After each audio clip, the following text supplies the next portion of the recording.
My parents kicked me out because I wasn't the golden child. So imagine their faces when they found out I was the millionaire silently funding their favorite son. I grew up in a house where love wasn't shared. It was assigned to one person only. My older brother Arjun. From the moment he was born, he became the center of the universe. Top grades, school captain, cricket hero, the kind of kid parents show off to relatives like a trophy.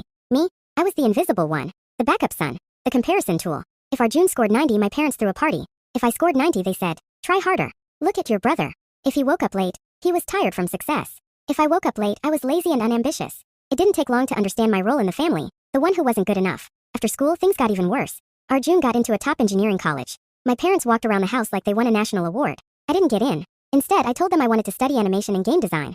Something I've been obsessed with since I was 12. You'd think I confessed to a crime. My mother said, games? You want to waste your life. My father said, no son of mine will do this nonsense. Engineering or nothing. I told them I wasn't interested. They told me to leave. No tears. No hugs. Just a door closing behind me. I walked out with a backpack, 3,000 Indian rupees, and a feeling I had never felt before.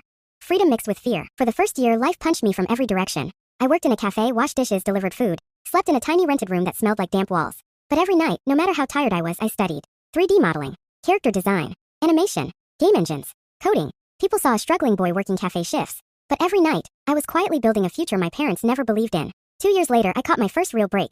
An indie developer needed character designs for a mobile game. I charged low, just happy to get the chance. The game blew up. 50 million downloads. Suddenly, big studios started contacting me. Within a year, I had my own clients, my own small office, and eventually my own company. I hired people who were just like me, undervalued and underestimated. Money started coming in faster than I expected. But I didn't celebrate or post anything online. I kept everything private. Then one day, I heard Arjun wanted to launch his own startup. He needed investors. He was pitching everywhere. Getting rejected because investors liked the idea but said he didn't have backing. I listened to his pitch through mutual contacts. It was good. Too good to fail. So I did something my parents would never expect. I became his biggest investor. Quietly. Through my company. AK Design Labs. My initials. My work. My money. He never knew. Months later, Arjun invited me home just to visit. We hadn't spoken properly in almost 3 years. When I stepped inside, nothing had changed. My parents still looked at me like I was the guest, not the son. They barely said hello, but they bragged nonstop about Arjun's startup. Our Arjun has real potential. Big investors are supporting him. He's going to be someone. I sat there quietly while they praised him like he invented fire.